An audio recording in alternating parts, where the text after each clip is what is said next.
किसान भाइयों नमस्कार। प्याज एवं लहसुन की खेती से जुड़ी कुछ अहम खबरें तथा महत्वपूर्ण जानकारी के साथ समस्याओं के सटीक निराकरण हेतु हम आपके लिए लाए हैं किसानों का हमसफर प्याज एवं लहसुन समाचार। प्याज एवं लहसुन समाचार के इस 12वें अंक में मैं डॉक्टर राजकुमार दगड़खैर प्याज एवं लहसुन अनुसंधान निदेशालय की ओर से आप सभी का स्वागत करता हूं। चलिए इस अंक की शुरुआत करते हैं किसान सलाह से और जानेंगे लहसुन की निकासी के बारे में। लहसुन निकालने के 20 दिन पहले कीटकनाशक या फफूंदनाशक का छिड़काव करना बंद करें। लगभग 50% पत्तियों के सूखने के बाद लहसुन निकालना शुरू करना है। लहसुन के कंद पत्तियों समेत पौधों को खींचकर निकालें। निकालने के बाद लहसुन के कंद पत्तियों समेत 2-3 दिन तक खेत में ही सुखाएं ताकि भंडारण के दौरान सूक्ष्मजीव तथा कवक संक्रमण द्वारा कम नुकसान हो और भंडारण काल बढ़ाया जा सके। लहसुन के पौधे को निकालने के बाद तुरंत श्रेणी करना चाहिए तथा 20 से 25 पौधों का बंडल ऊपरी हिस्सों से बांध देना चाहिए। लहसुन के पौधों का ऊपरी हिस्सा तीनों भागों में विभाजित कर उसकी जूड़ियों को कसकर बांधना चाहिए। ऐसे जूड़ियों का बंडल छाया में 15 दिन तक खड़ी स्थिति में रखना है। उसके बाद जूड़ियों को उनका भंडारण गृहों में भंडारित करना है। चलिए आज विस्तृत चर्चा में जानेंगे प्याज बीज उत्पादन फसल में पुष्प गुच्छ प्रबंधन के बारे में। पुष्प गुच्छे की कटाई कर सुखाना और भंडारण। प्याज के डंठल में सभी बीज एक साथ परिपक्व नहीं होते हैं। साथ ही फूलों के डंठल निकालने के समय भी एक समान नहीं होते हैं, इसलिए एक पौधे में बीज अलग अलग समय पर परिपक्व होता है। सामान्यतः जब बीजों की कटाई की जाती है तो उसका रंग भूरा हो जाता है और बीजों का कैप्सूल फट जाता है और उसमें काले बीज दिखाई देने लगते हैं। यदि ऐसे 5 से 10% कैप्सूल फट जाए और बीज दिखाई देने लगे तो समझ लेना है कि बीज परिपक्व हो चुके हैं। परिपक्वता के बाद 3 से 4 बार फूल गुच्छे की कटाई समय समय पर करना चाहिए।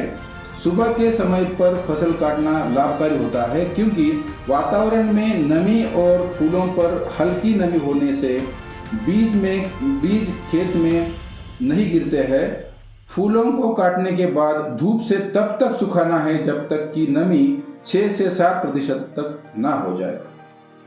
चलिए अब देखते हैं बीजों को सुखाना और उनका भंडारण। बीजों में नमी की मात्रा 10 से 12% होती है, इसलिए साफ करने के बाद बीज को फिर से धूप में पतला फैलाकर सुखाइए। बीजों में आमतौर पर भंडारण के लिए 6 से 7% से अधिक नमी नहीं होनी चाहिए। ऐसे बीजों का जीवन काल 1 से 1.5 वर्ष तक का होता है। यदि बीजों में नमी की मात्रा 6 से 7% से अधिक होती है तो बीजों की अंकुरण क्षमता कम हो जाती है। साफ बीजों को 400 गेज वाली पॉलीथीन की थैलियों में अच्छी तरह से बांध कर रखना चाहिए। चलिए अब जानते हैं संस्थान की कुछ अहम खबरें।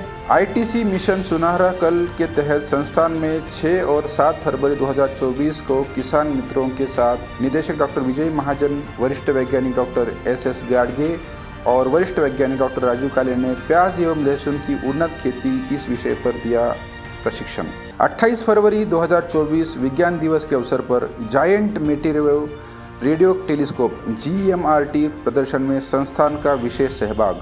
कृषि विज्ञान केंद्र नारायणगांव में आयोजित कृषि प्रदर्शन में संस्थान का विशेष सहभाग।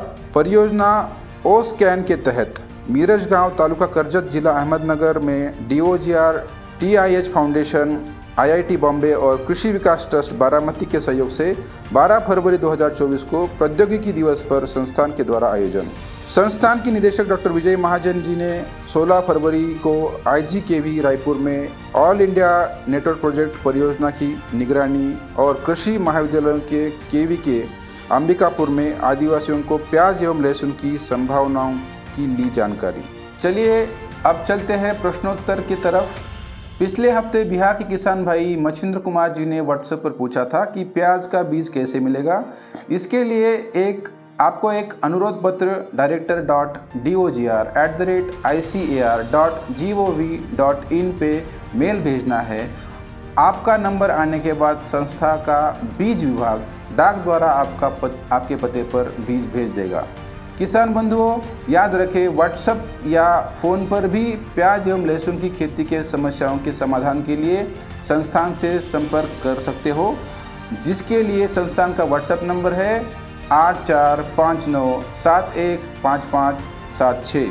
किसान भाई, इस अंक का समाचार यहीं पर समाप्त होता है। संस्था के यूट्यूब चैनल को सब्सक्राइब करना मत भूलें। फिर मिलेंगे अगले अंक में प्याज एवं लहसुन की कुछ नई जानकारी और नई खबरों के साथ। तब तक के लिए नमस्कार।